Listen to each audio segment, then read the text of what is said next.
Hello everyone, welcome to my channel. My name is Siddharth Gupta and today we will continue with the topic angles. हमने last time जो angles पढ़े थे उसके अंदर हमने value based पढ़े थे कि कितनी वैल्यू से कितनी वैल्यू तक अलग अलग टाइप के एंगल्स होते हैं, और अब हम उसी को कंटिन्यू करेंगे on the basis of some names.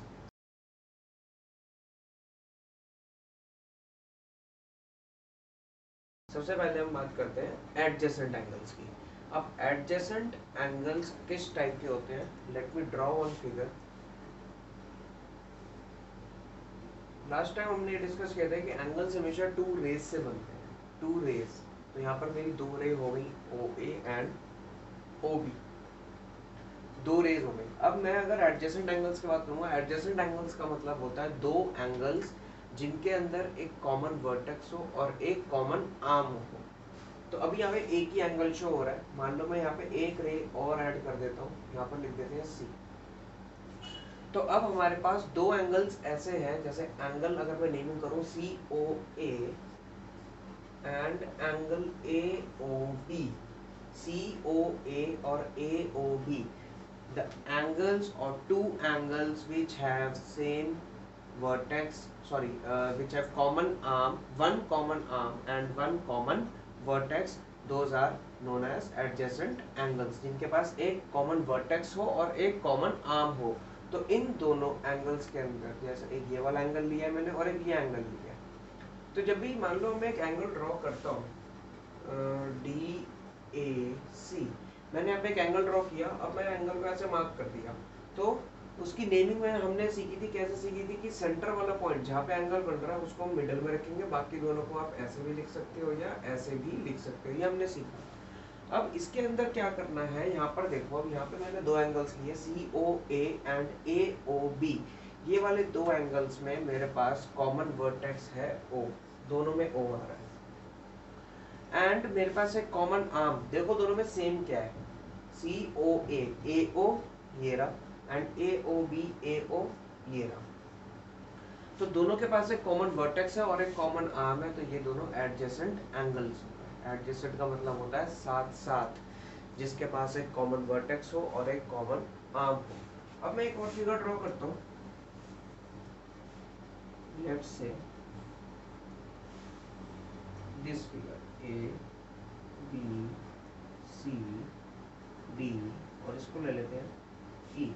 अब इसके अंदर मेरे पास बहुत सारी रेज हैं, देखो एक एंगल है ए ई बी, मैं अलग अलग उसे मार्क कर देता हूँ। एक एंगल मेरे पास ये रहा ब्लू कलर में, एक एंगल में मार्क कर रहा हूँ ग्रीन कलर में, और एक एंगल में मार्क कर रहा हूँ ब्लैक कलर। तो मेरे पास ये तीनों एंगल्स हैं, A E B E C and C E D, ये तीन एंगल्स हैं अलग अलग कलर्स के अंदर। अब मेरे को ये देखना है कि कौन सा एंगल किसके एडजेसेंट है, या मेरे पास कितने एडजेसेंट के पेयर्स इसके अंदर पॉसिबल हैं। तो देखो यहाँ पर मैंने देखा A E B and B E C, दोनों में एक कॉमन वर्टेक्स है ई, और बी ई एक कॉमन आर्म हो गए, तो मैं लिख सकता हूँ A E B and angle B E C. अब बी ई सी के साथ सी ई डी भी है, तो मैंने वो भी लिख दिया, ये बी ई सी के साथ सी ई डी भी आ गया। अब देखो एक और एंगल बन रहा है, देखो ए ई बी और बी ई डी, ए ई बी और बी ई डी, तो उसके अंदर कॉमन वर्ड आर्म हो गई बी ई, और ई हो गया हमारा कॉमन वर्टेक्स। इसी तरह से ए ई सी और सी ई डी, ये हमारा एक और एडजेसेंट का पेयर बन गया, जिसके अंदर हमारे पास सी ई आ गया कॉमन आर्म और ई हमारा कॉमन वर्टेक्स। अब ये मेरे पास ऐसे पेयर्स हो गए जिनमें कॉमन आर्म और कॉमन वर्टेक्स आ रहा है, लेकिन इसमें कुछ एंगल्स ऐसे भी हैं जिनमें हमारे पास कोई भी कॉमन आर्म नहीं है। कॉमन वर्टेक्स तो मिल जाएगा बट कॉमन आर्म नहीं मिलेगी, और अगर कॉमन आर्म नहीं मिलेगी तो वो एडजेसेंट नहीं कहलाएगा। जैसे A E B and C E D, angle A E B and angle C E D, इसके अंदर हमारे पास कॉमन वर्टेक्स तो है ई, बट कोई कॉमन आर्म नहीं है, तो इसलिए ये एडजेसेंट एंगल्स नहीं कहलाएंगे। क्लियर? तो ये था हमारा एडजेसेंट एंगल्स का। अब हम नेक्स्ट पे आते हैं कॉम्प्लीमेंट्री एंगल्स में, इसको इरेज कर रहा हूँ। नेक्स्ट पे आ जाते हैं complementary angles.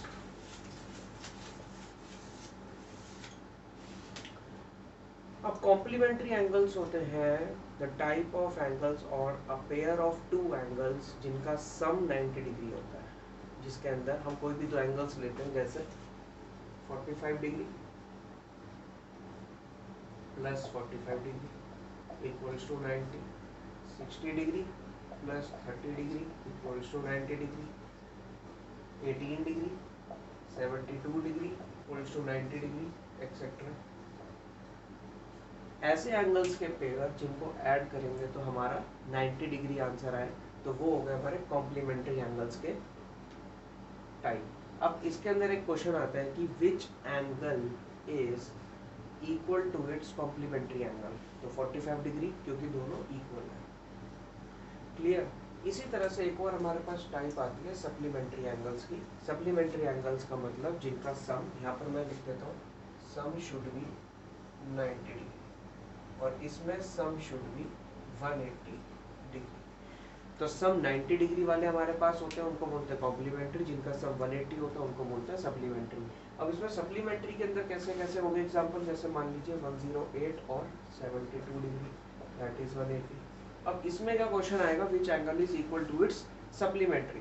So 90 degree plus 90 degree is equal to 180 degree. अब क्वेश्चन आता और किस टाइप में है वो भी देख लेते हैं कि find the complementary angle of 60 degree. तो कॉम्प्लीमेंट्री एंगल का मतलब कि 60 में क्या ऐड करेगी, 90 में, 90 मैंने 60 कर दिया, 30 डिग्री आंसर आ जाएगा। Find the supplement of 80 degree, तो 180 माइनस 80 100 डिग्री आंसर आ जाएगा। तो इस तरह से हम माइनस करके भी निकाल सकते हैं सप्लीमेंट्री और कॉम्प्लीमेंट्री एंगल्स।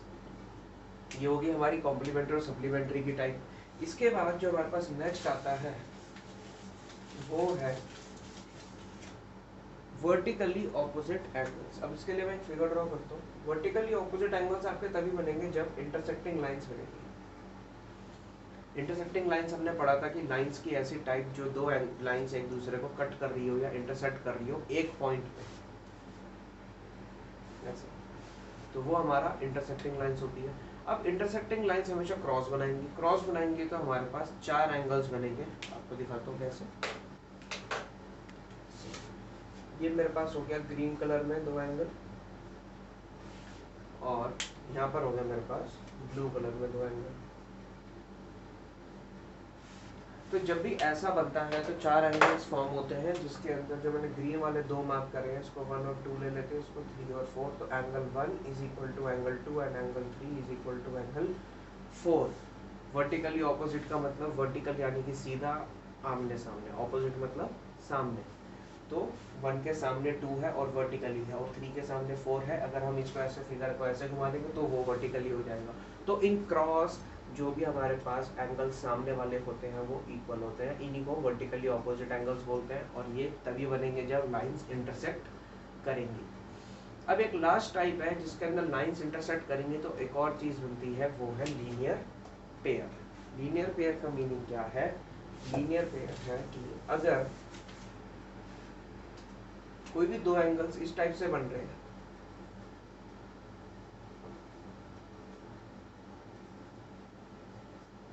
कि यहाँ पर देखो मैंने जैसे ये मार्क किया और ये मार्क किया, इसको मैंने लिख दिया 72, इसको लिख दिया मैंने 108 डिग्री, और इसको लिख दिया मैंने 72 डिग्री। लीनियर पेयर वो वाले एंगल्स हैं, ऐसे एंगल्स जिनको ऐड करके 180 बने। लीनियर पेयर का मतलब ही स्ट्रेट लाइन का एंगल्स होता है, इसको स्ट्रेट एंगल भी बोलते हैं, स्ट्रेट एंगल। और ये तभी बनेगा जब एक स्ट्रेट लाइन के एंगल्स बन रखे हो। मतलब जैसे मान लो ये AC जो है वो स्ट्रेट लाइन है, AOC is a straight line. अब इसके मैंने दो पार्ट कर दिया। अब इक्वल है नहीं है वो नहीं पता, दो पार्ट कर दिए। ये स्ट्रेट एंगल था, पूरा 180 था, हमने पढ़ा है। अब इसके मैंने दो पार्ट कर दिए, एक मैंने लिख दिया 108 और एक 72। तो जब मैं इन दोनों को ऐड करूंगा तो मेरा 180 आना चाहिए, तभी उसको मैं लीनियर पेयर कह सकता हूँ। जैसे मान लो मैंने एक स्ट्रेट लाइन को ऐसे कर दिया, अब ये स्ट्रेट मान लो अभी मैंने कुछ ऐसी ये फिगर बना दी। अब इसके अंदर मैंने यहाँ लिखा 108 और यहाँ लिखा मैंने 63। अब अगर मैं 108 और 63 को ऐड करूंगा तो मेरा आंसर आ जाएगा 171। ओके, अब जब मेरा 171 आ गया तो ये 180 तो आया नहीं, इसका मतलब जो मेरी यहाँ पर एक ये मान लेते हैं हम नेमिंग कर देते हैं पी क्यू आर एस, तो जो मेरी ये लाइन होगी P S R, this is not a straight line, ये एक स्ट्रेट लाइन नहीं कंसिडर की जाएगी क्योंकि इन दोनों एंगल्स का सम 180 नहीं आया। तो 180 जब दो एंगल्स का सम आएगा तो ही वो स्ट्रेट लाइन कंसिडर की जाएगी, और जब भी कोई स्ट्रेट लाइन बनेगी तो हम उसको लीनियर पेयर कह सकते हैं। लीनियर पेयर का मीनिंग ही यही है कि ऐसे एंगल्स जिनका सम 180 आए। फॉर एग्जांपल एक और देख लेते हैं, जैसे ये एक स्ट्रेट एंगल है, इसके मैं कितने पार्ट्स कर दूँ, अब मैंने इसके 3 पार्ट कर दिए, तब भी इन तीनों का सम 180 आएगा। मैं इसके 5 पार्ट्स कर देता हूँ ऐसे करके, 1 2 3 4 5, तब भी इसका सम सारे एंगल्स का मिला के 180 आएगा। इसके 6 पार्ट्स कर दिए, 1 2 3 4 5 6 एंगल्स का सम भी 180 आएगा अगर ये स्ट्रेट लाइन है, तो उसी के अंदर हम लीनियर पेयर को यूज कर सकते हैं। तो ये थे हमारे कुछ टाइप के एंगल्स। सबसे पहला एडजेसेंट पढ़ा था जिसमें कॉमन साइड और कॉमन वर्टेक्स होनी चाहिए, सॉरी कॉमन आर्म और कॉमन वर्टेक्स होनी चाहिए। दूसरे में हमने पढ़ा कॉम्प्लीमेंट्री एंगल्स जिसके अंदर सम 90 डिग्री होना चाहिए, कोई भी दो एंगल्स का। सप्लीमेंट्री जिसके अंदर कोई भी दो एंगल्स का सम 180 हो सकता है। लीनियर पेयर को भी हम सप्लीमेंट्री ही कहेंगे क्योंकि उसके अंदर भी हमारा सम कितना आना चाहिए, 180। तो 180 आपको कहीं पे भी आएगा, उसको हम सप्लीमेंट्री एंगल्स की ही कैटेगरी में रखते हैं। इसके बाद है वर्टिकली ऑपोजिट एंगल्स, वो तभी बनेंगे जब इंटरसेक्टिंग लाइंस बनती हैं, ऑपोजिट एंगल्स वर्टिकली इक्वल होते हैं, एंड लीनियर पेयर जिनका सम 180 होता है।